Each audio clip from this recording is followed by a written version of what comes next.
Na alegria do Espírito Santo, nós saudamos a você que nos acompanha no programa Razões da Fé deste domingo, dia 29 de outubro de 2023, aqui pela Rádio Miriam Caravaggio 95.7 FM e também pelas redes sociais da nossa Diocese de Caxias do Sul. Na Rádio Miriam, no primeiro horário, sempre das 7 às 8 da manhã, com a reprise das 10 às 11 da noite. No Spotify da Rádio Miriam, também no domingo, às 9 horas da manhã, e no YouTube e Facebook da nossa Diocese de Caxias do Sul, sempre nos domingos, a partir das 8h30 da noite, além da TV Serra, canal 526 da NET, sempre às terças-feiras. Nós te convidamos a se inscrever no canal da Diocese de Caxias do Sul no YouTube para acessar as informações, vídeos, as mensagens do nosso bispo e o próprio Razões da Fé que nós publicamos todas as semanas. Nosso tema de hoje, neste programa de número 53, um ano da retomada do Razões da Fé, aqui na Rádio Miriam Caravaggio.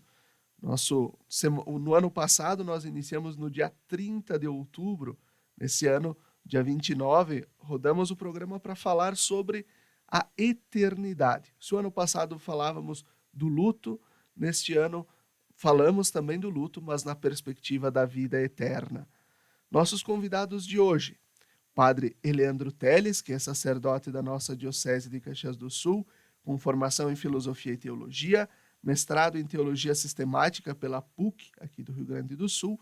Ele é doutorando em Teologia Moral pela Pontifícia Universidade Lateranense de Roma e atualmente é pároco da paróquia Nossa Senhora de Lourdes, em Caxias, e chanceler do Bispado. Olá, Padre Leandro, obrigado pela tua presença. Uma saudação, Felipe, Ana e todos os que participam conosco desse programa. Muito bom. E nós temos a Ana Reis, que é psicóloga clínica e especialista em luto, mestre e doutora em teologia e fundadora da Rede LUSP, Instituto de Psicologia. Ana também é professora junto à Escola Superior de Teologia e Espiritualidade Franciscana, a STEF, em Porto Alegre.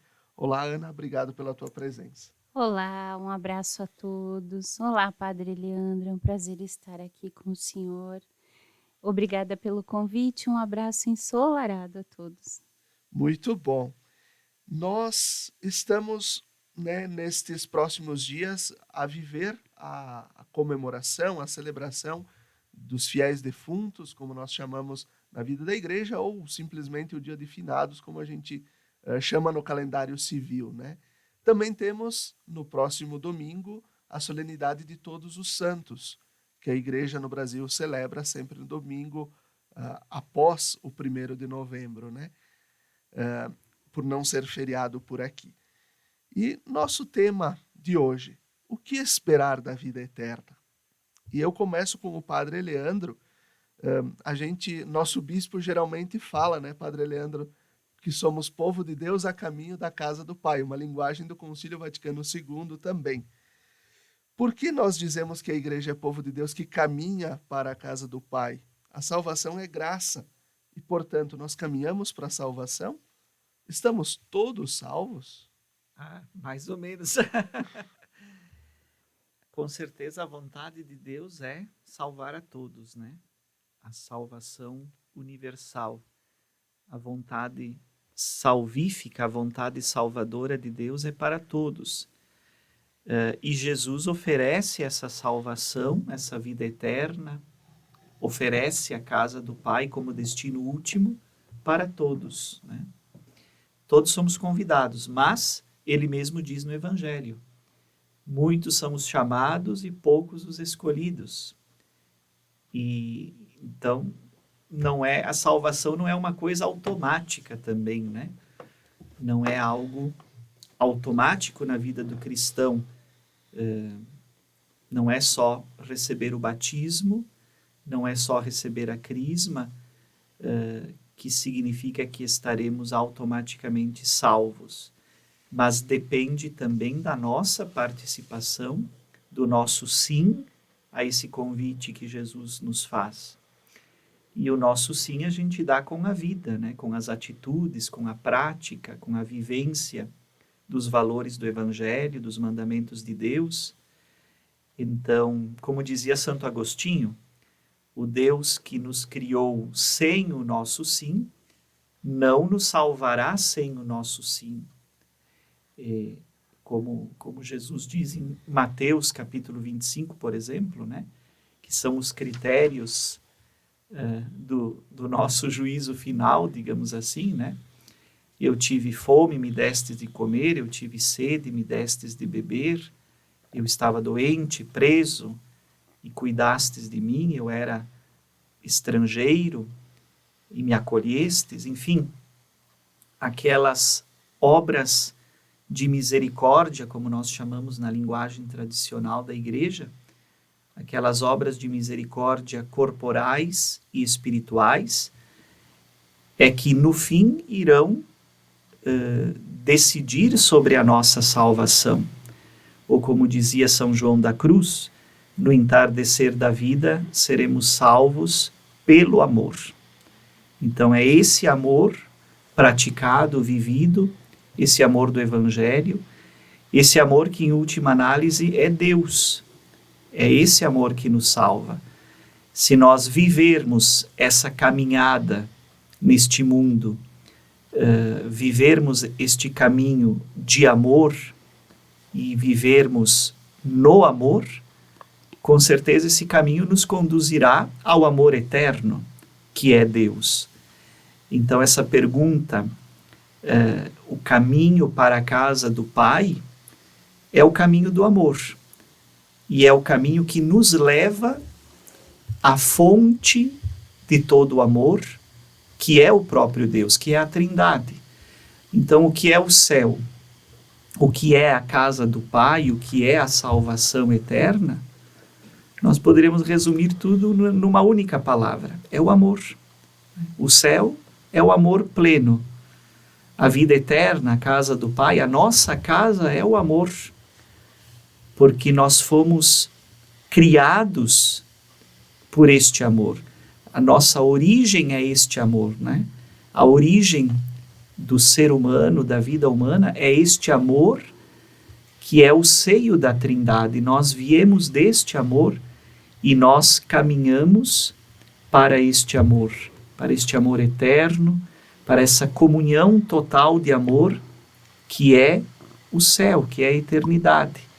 Viver eternamente no amor, num amor que não conhece fim, né? Na plenitude do amor que é o próprio Deus.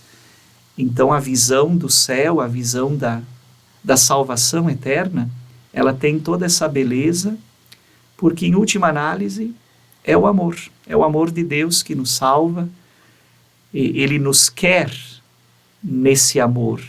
Ele nos chama para essa comunhão eterna de amor. Não pode haver uma coisa maior e mais bonita do que isso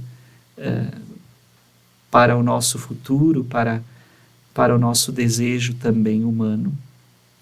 Perfeito. Ana, como é possível trabalhar o conceito de eternidade sem despertar medo nas pessoas? Medo? Como a gente não teria medo? Eu fico pensando sempre que as pessoas às vezes dizem, eu não tenho medo de morrer. Isso é preocupante, né? Porque se a gente não tem medo de morrer, significa que a gente não estabeleceu talvez vínculos suficientemente qualitativos, né? E significantes para dar propósito para a nossa vida. Me chamava a atenção, escutando atentamente o Padre Leandro, se vocês vissem ele aqui falando de uma forma tão profunda e apaixonada, que enquanto ele falava, ele estava de olhos fechados. Então, isso me fez pensar, o Padre Leandro tem um vínculo profundo com a fé e com o amor de Deus. Porque quando ele fala introspectivamente.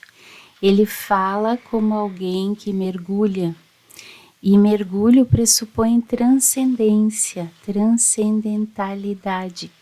Freud dizia que o inconsciente, né, ele está debaixo da ponta do iceberg, né? E quando a gente fala de fé, a gente está falando sobre quem criou o mar, o iceberg, o inverno, o sol, a noite. É um mergulho muito profundo. Eu acho que a perspectiva do medo da eternidade, de certa forma, deve estar presente ao longo da vida. E talvez um medo como aquele medo que a gente tem de atravessar a rua, que nos protege de ser atropelados. Talvez a gente pudesse pensar que o eterno é aquilo que está para além do tempo, né? É mais do que a ausência do tempo. É uma verticalidade. Nos processos de luto, por exemplo, a eternidade ela se apresenta quando a gente está no ritual fúnebre, na entrega, entre o nosso mundo e Deus, para aqueles que acreditam.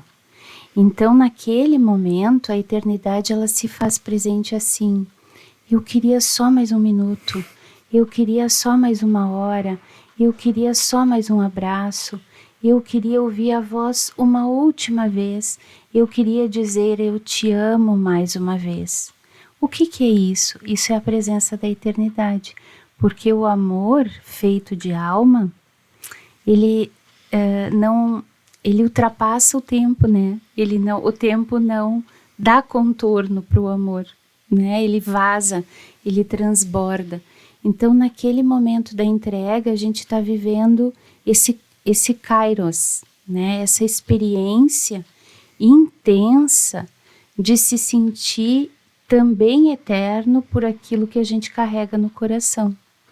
E essa mesma dor e esse mesmo medo, que a gente pode chamar na psicologia, por exemplo, de apego, é o que nos garante, não é algo ruim, muito antes pelo contrário, é o que nos garante elaborar o luto, porque uma vez amado, para sempre amado.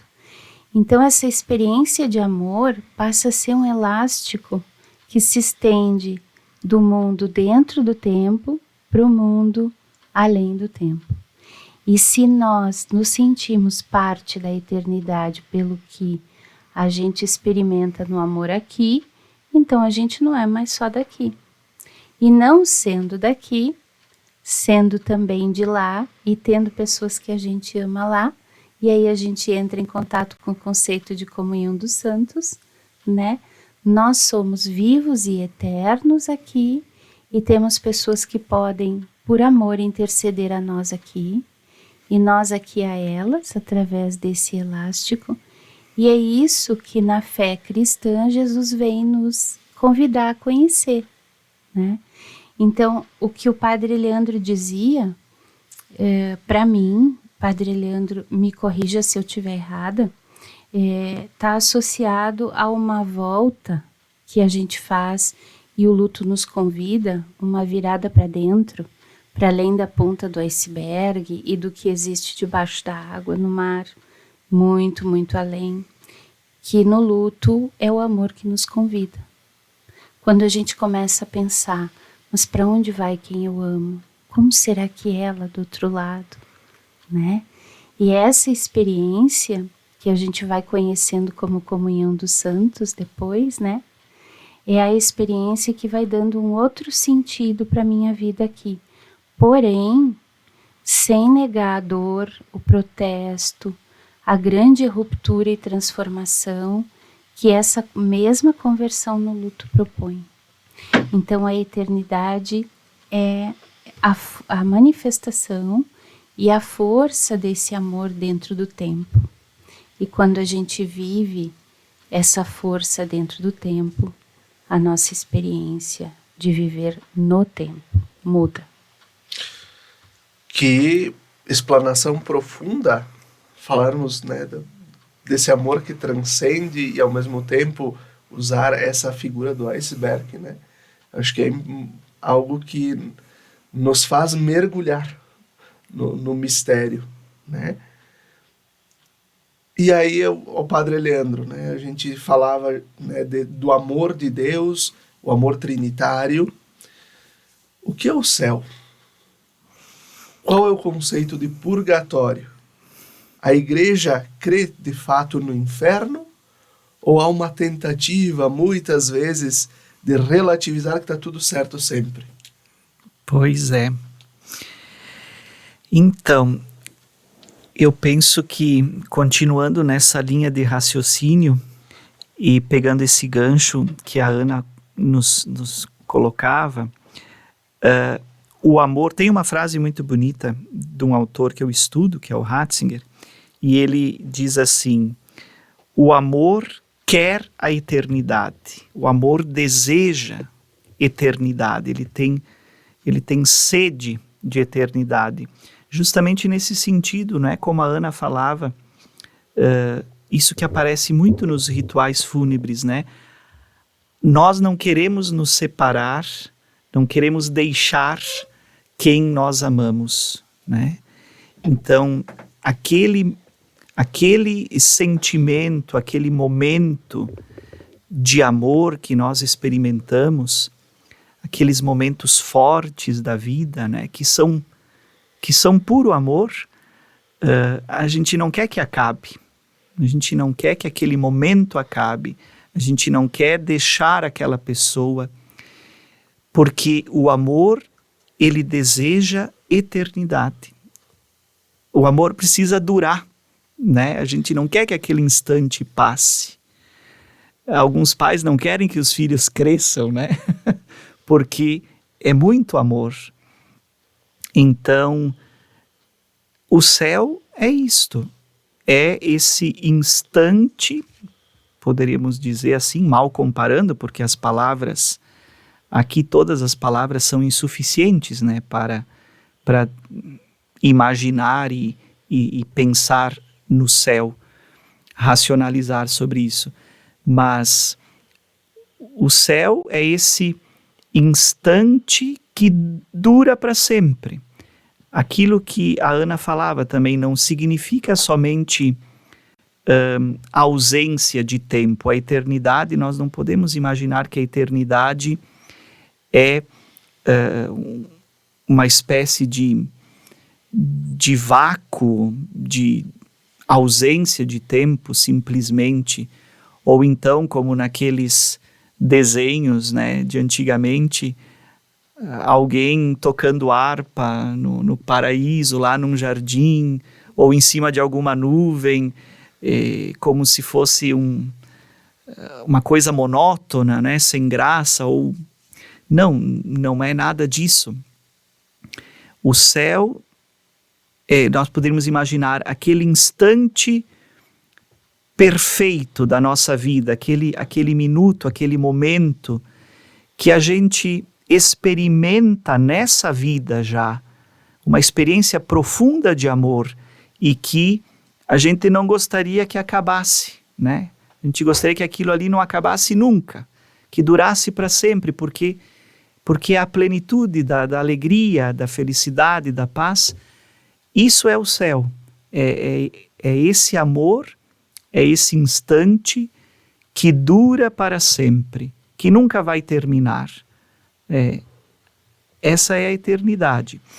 Agora, o purgatório é porque a gente, muitas vezes quando morre, quando parte dessa vida, nós não estamos 100% preparados para entrar nessa plenitude do amor, né? Se o céu é a plenitude do amor, então significa que no céu, ou seja, em Deus, nessa comunhão perfeita com Deus, só existe amor, só pode existir amor. Então no céu não pode entrar nada que não seja amor. E nem sempre o nosso coração está nesse estado tão pleno de amor, digamos assim, né? Muitas vezes, quando nós partimos desse mundo, não conseguimos superar tantas situações, não conseguimos resolver tantas coisas, apegos e outras coisas que não são amor. Então, o purgatório é essa purificação final, como a linguagem da igreja nos ensina, uma purificação final, uma oportunidade final que Deus nos dá na sua infinita misericórdia de purificar no nosso coração, na nossa consciência, na nossa alma, aquilo que ainda não é amor no momento da nossa morte. Então, os nossos pecados, né? Aquilo que em nós ainda é sentimento de, de vingança, de rancor, de inveja, aquele perdão que nós não conseguimos dar em vida, por exemplo, ou aquele perdão que nós não conseguimos pedir em vida, as situações que a gente não conseguiu resolver e que são coisas importantes que nós levamos conosco. E então, o purgatório é essa experiência ou esse processo espiritual de resolvermos isso, de nos purificarmos com a ajuda da misericórdia de Deus, é graça de Deus, não é por nossos méritos pessoais, mas é por pura misericórdia de Deus, e com a ajuda também dos outros, dos nossos irmãos, daqueles que rezam por nós, e aí mais uma vez entramos no conceito de comunhão dos santos, que a Ana nos falava, que é essa relação de intercessão através da oração, que possibilita então que também os vivos ajudem nessa purificação de quem já partiu, de quem está nesse processo de purgatório. Então, o purgatório não significa um lugar, né? Aqui nem o céu, nem o purgatório, nem o inferno são lugares geográficos, né? Não se pode localizar isso em nenhuma dimensão, mas são processos espirituais que acontecem na presença de Deus, E o inferno, para concluir a pergunta, o inferno é o contrário disso, é não estar mais na presença de Deus, não estar mais nessa comunhão de amor com Deus. A igreja crê, sim, na possibilidade do inferno. O inferno é uma possibilidade, mas é por causa do livre-arbítrio. No fim, é para salvar a liberdade humana, isto é, o inferno é uma possibilidade porque Deus nos criou livres. Então, teoricamente, nós temos que ter também a possibilidade de negar a Deus, de dizer não para essa salvação eterna, de dizer não para o amor, porque o amor também só é amor se for livre, né? Ninguém é obrigado, ninguém pode ser obrigado a amar alguém, porque senão não seria amor. Então nós também não somos obrigados a amar a Deus. O amor a Deus e, portanto, o céu, a salvação eterna, tem que ser uma resposta livre do ser humano. E é por isso que o céu, aliás, é por isso que o inferno está sempre ali como uma possibilidade de o ser humano dizer um não a Deus, e um não que também terá consequências eternas, um não que também será eterno, assim como o céu é eterno. Mas a gente corre o risco muitas vezes de relativizar, dizer que está tudo certo, não, vamos aproveitar o hoje, não nos preocupamos com o amanhã porque está tudo garantido, está tudo certo, não existe pecado, a gente não corre o risco de também pisar fora da linha e ir para o inferno, vamos dizer assim, entre aspas. É verdade. Esse é o problema do nosso tempo, né? O relativismo moral, o relativismo ético, é isso que você fala. É achar que não dá nada mesmo, né? Tá tudo bem, é assim mesmo. Não, a igreja nos recorda que não. Que o nosso sim precisa ser dado a Deus com atos concretos de amor. E por isso que eu dizia antes que a salvação não é uma coisa automática, né? Porque o amor também não é uma coisa automática. precisa de sacrifício, precisa de empenho, precisa de concretude, né? E o amor tem suas exigências, né? E não é uma coisa fácil amar também, né? Perfeito. E assim a gente vai concluindo este primeiro bloco do nosso programa Razões da Fé deste domingo 29 de outubro. Fique conosco, até daqui a pouco.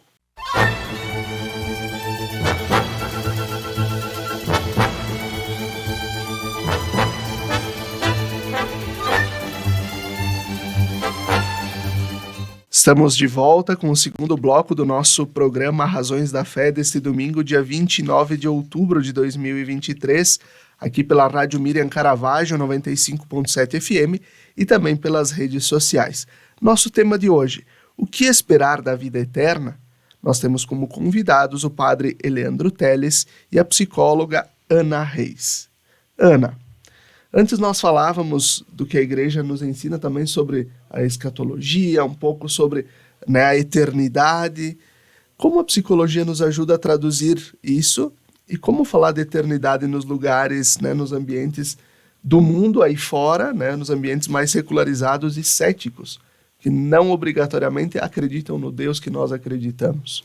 Pois é, eu queria muito agradecer a essa pergunta, porque eu confesso para vocês que, como pesquisadora, mais como cientista do que como teóloga, Padre Leandro, preciso lhe confessar, eu vim para a teologia, estudei no mestrado e no doutorado por conta da experiência de fé das famílias que eu atendia, né?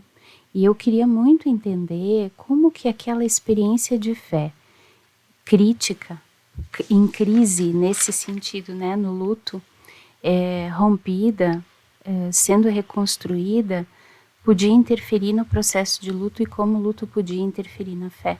Foi isso que me levou para a teologia. Então, escutando vocês aqui, é lindo e, ao mesmo tempo, eu fico pensando, ai, que linguagem pesada.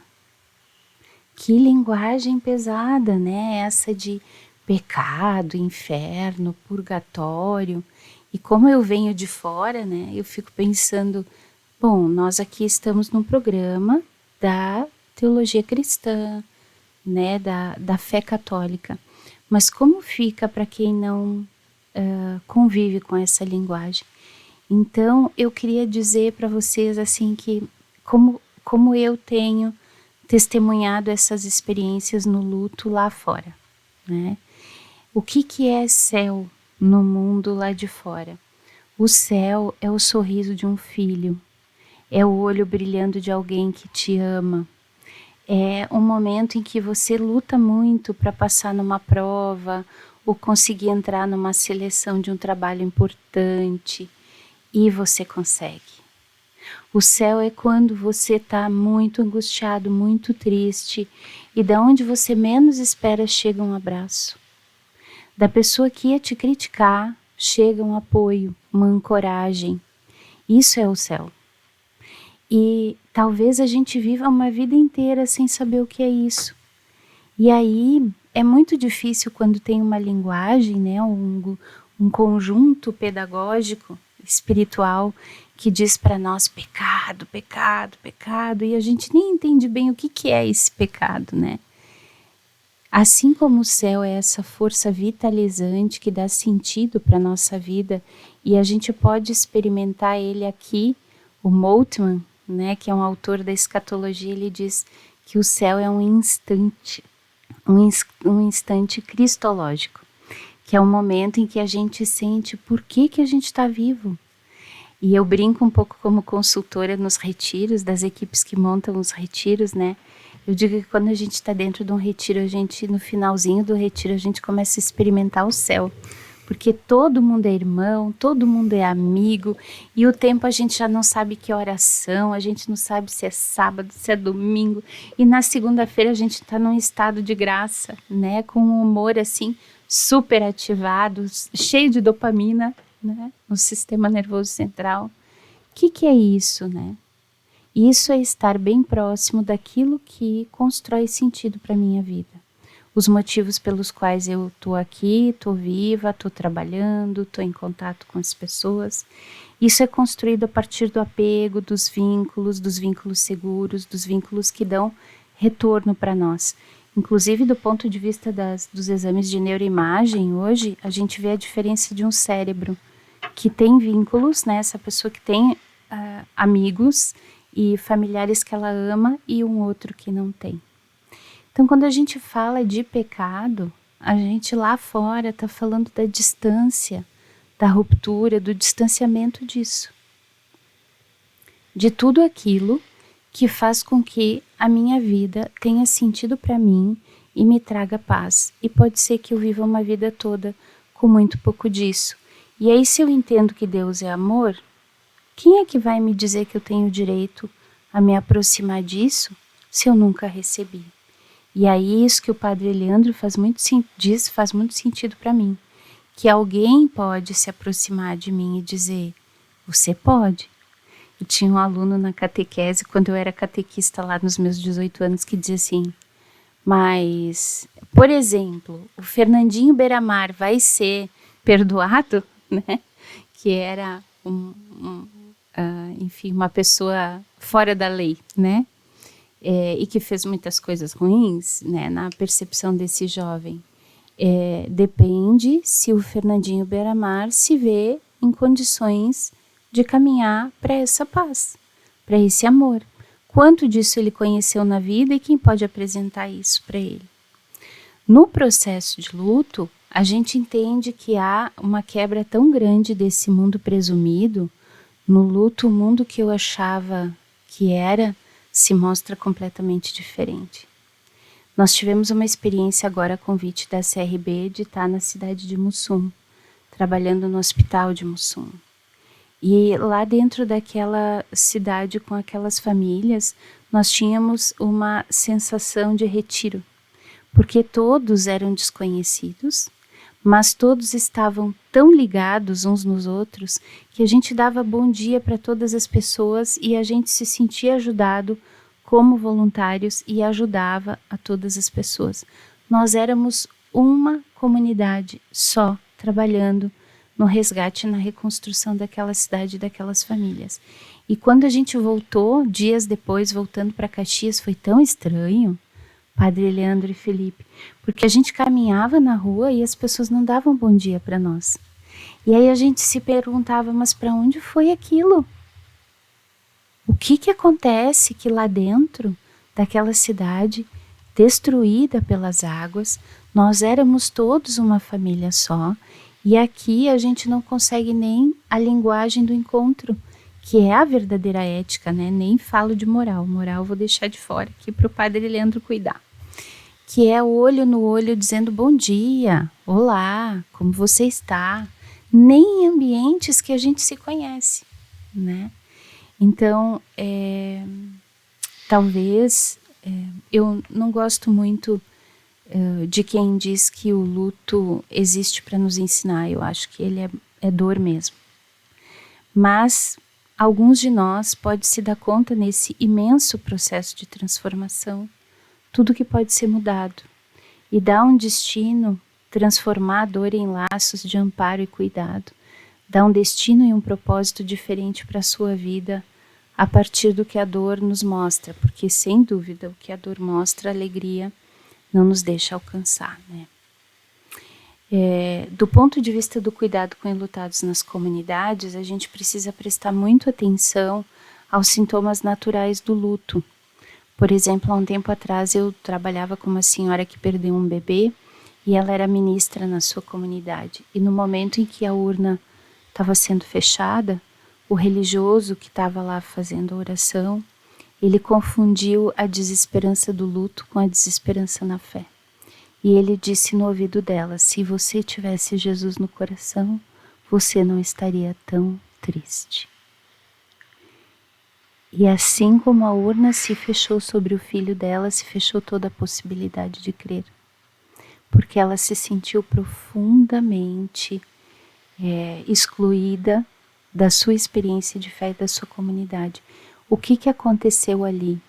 Não é que o religioso cometeu um erro, ele estava se sentindo pressionado por toda a família que estava assistindo a cena a cuidar dela. E isso é muito difícil para um religioso, qualquer que seja a sua crença. É muito difícil se sentir responsável e exposto. E Ezequias faz muito isso, né? E ele também não estava sabendo como ajudar essa mãe. Então, a gente precisa estudar luto, porque a grande maioria dos enlutados no Brasil, hoje nós temos 6 milhões de enlutados, pensem que para cada pessoa que morre a gente tem, com sorte, pelo menos 3 pessoas ligadas a nós. Então a gente pode pegar as estatísticas de morte no país e multiplicar por 3 e a gente tem a contingência de enlutados. Quantas dessas pessoas vocês acham que chegam a consultórios médicos ou psicológicos? Onde é que elas vão parar? Elas vão parar nas comunidades religiosas.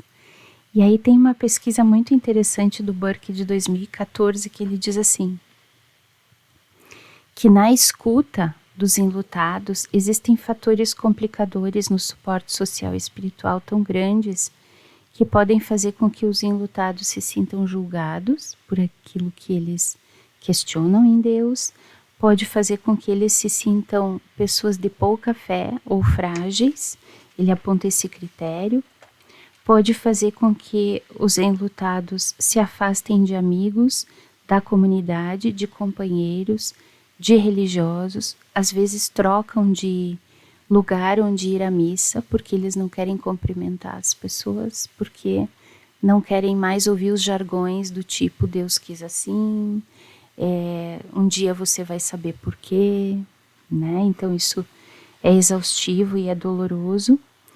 E também podem se sentir muito confusos em relação ao sentido espiritual que é dado à experiência de luto.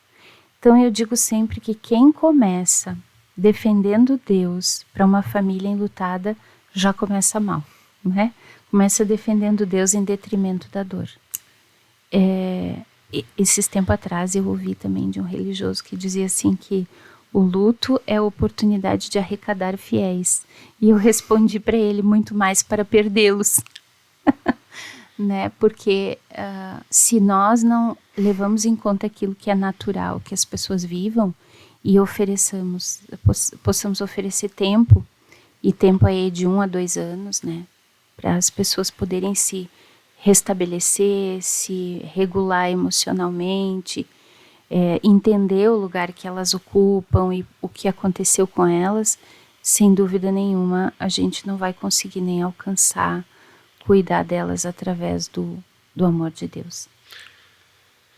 Seguindo nessa linha né, de sabermos, né, escutar, não julgar, ao mesmo tempo olhar tudo o que acontece também com a morte, com o luto, também com o olhar humano, mas com a nossa esperança, nós temos o risco muitas vezes, como a gente falava antes, de relativizar as coisas, né? Relativizamos.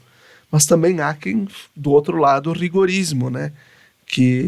Então todo mundo espera, né, que o diabo tá daqui do teu lado, se tu botar o pezinho para fora ele vai te puxar para o inferno, né? E a nossa igreja também sofre com isso muitas vezes, porque, né, se há quem relativiza, há também quem é muito rigoroso. Como, Padre Leandro, a gente pode trabalhar na questão do equilíbrio nos discursos, de acordo com o magistério, com a tradição, enfim, da nossa igreja? Eu, mais uma vez, volto a isto que a Ana falava, porque o que ela nos acabou de falar é justamente esse equilíbrio, né? É o equilíbrio de saber viver a dor da morte, né? Saber viver essa dor.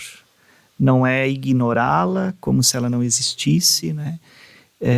Não é perder-se também no nada da dor e aí perder a esperança realmente, né? E transformar a vida num vazio, né? Numa depressão terrível, numa melancolia, etc. E é nisso que a fé pode justamente nos ajudar, né?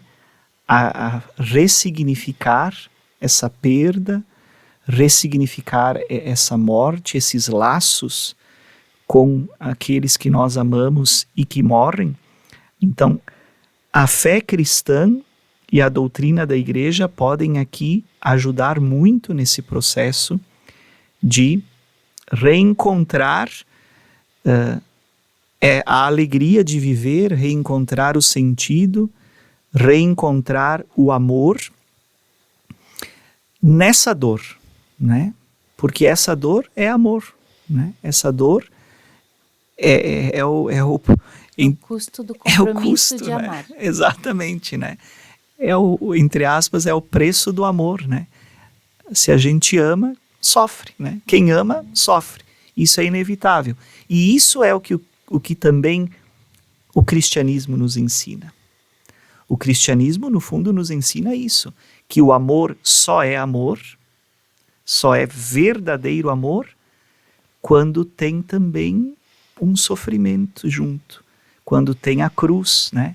Quando, na hora da cruz, qual é a nossa resposta, né? Qual é a nossa reação?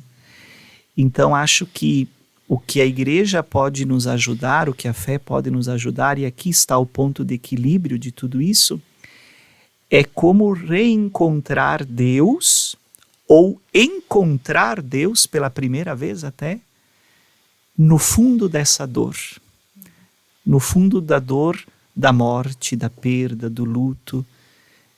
Não só da morte, mas de tantos outros lutos, né, Ana, que a gente passa na vida, de tantas outras situações de perda, de frustração, de revolta contra Deus, contra o mundo, contra todos. O cristianismo é a religião da encarnação, né? Então, encarnando essa dor, vivendo essa dor, experimentando ela, que nós podemos encontrar aqui também Deus. E o sentido que Deus e que o amor de Deus dá para essa experiência de dor, de morte, de perda.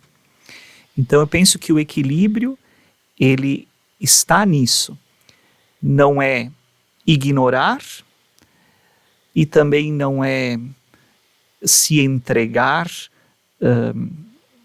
desesperadamente à dor, ao nada, mas é encontrar no mais profundo dessas experiências plenamente humanas, e aí o nosso Deus que é humano, que é Jesus encarnado, Jesus que vai até o fundo da morte e da dor, né, na encarnação, ele nos ensina a fazer isso, a viver tudo aquilo que é humano e encontrar nisso aquilo que é divino, aquilo que é de Deus, o amor de Deus. Eu aproveito e sigo numa pergunta ao Padre Leandro, trazendo um pouquinho sobre a questão de juízo, né? Porque quando a gente falava sobre também o medo da eternidade, né? Será que eu mereço o céu? Será que eu vou para o purgatório? Como é que funciona isso, né? Como é que a gente pode também esclarecer para as pessoas? A gente pensa também muitas vezes na catequese, porque as crianças, os catequizandos, apresentam suas dúvidas e muitas vezes nós não sabemos como responder, né? Como é que a gente pode trabalhar de uma forma clara a ideia do juízo particular e do juízo final no dia da ressurreição, Padre Leandro? Bom, são todas questões tão difíceis de trabalhar de uma forma simples e clara, né? Que muitas vezes isso confunde até as pessoas. Sim, né? Nós sempre temos que cuidar porque falar sobre esses temas não dá para simplificar tanto, porque aí a gente também acaba não compreendendo a profundidade de tudo isso. Mas eu não sei, as crianças, aí a Ana, que é psicóloga, saberá falar melhor sobre isso, mas como as crianças trabalham muito com o concreto, né, é muito difícil para trabalhar esses temas com as crianças. Mas eu diria, tentando simplificar ao máximo, é sempre essa ideia do amor. Quem vai para o céu é quem ama o próximo, quem vive os mandamentos concretamente, quem ama a Deus e ama ao próximo.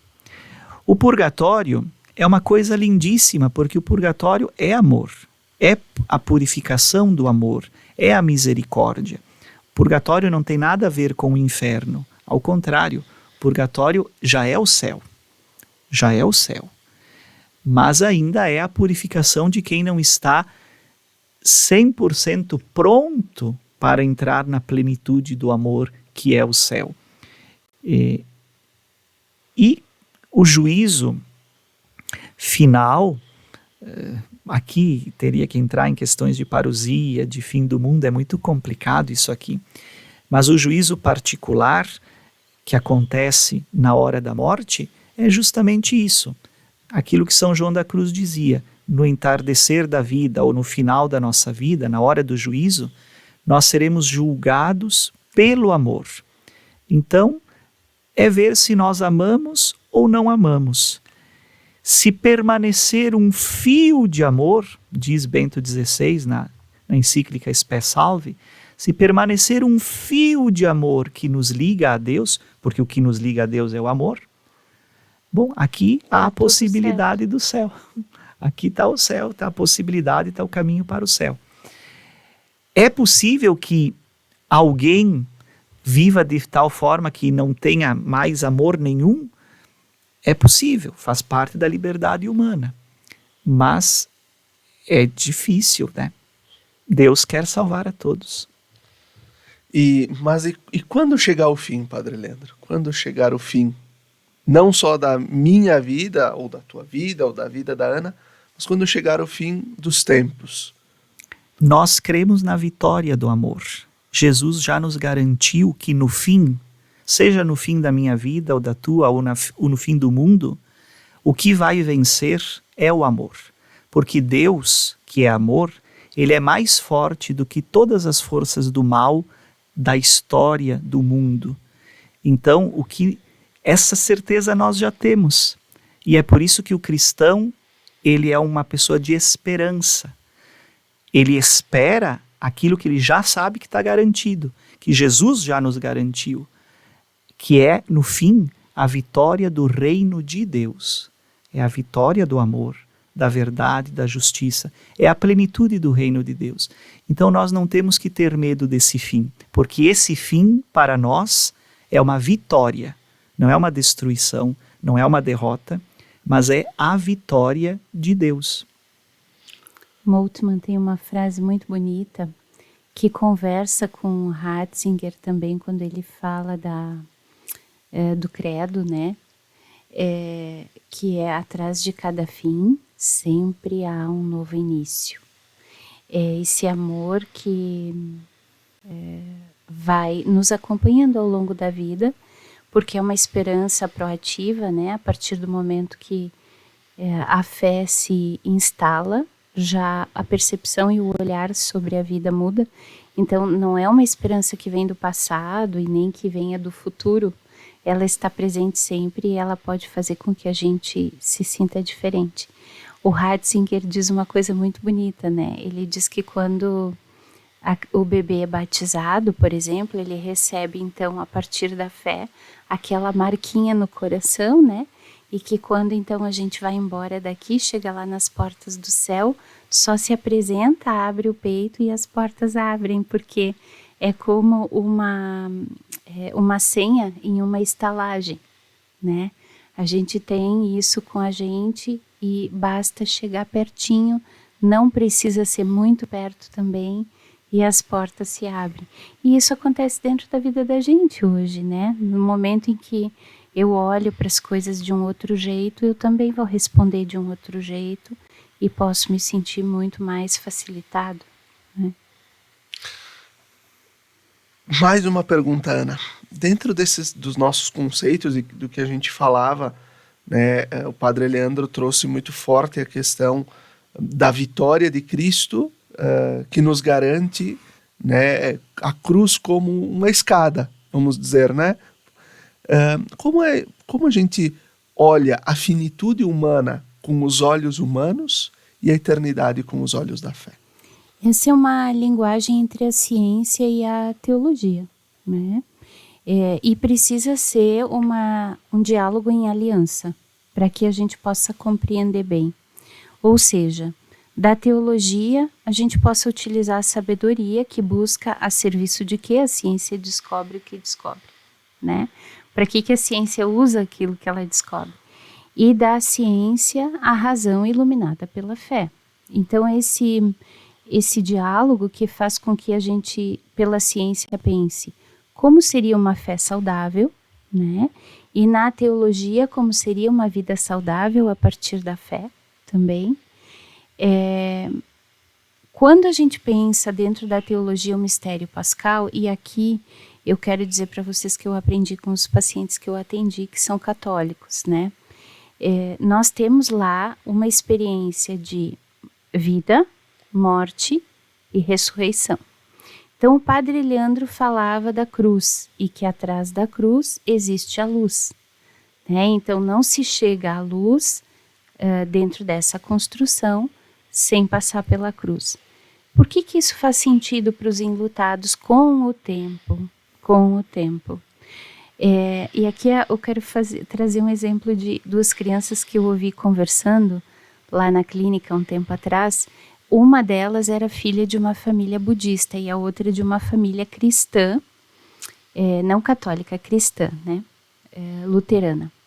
E aí o menininho disse para a menina assim: que estranho esse Deus que vocês acreditam, que era luterano. Vocês acreditam no Deus bem dourado, assim, ele fica sentadinho e ele é todo douradinho, né?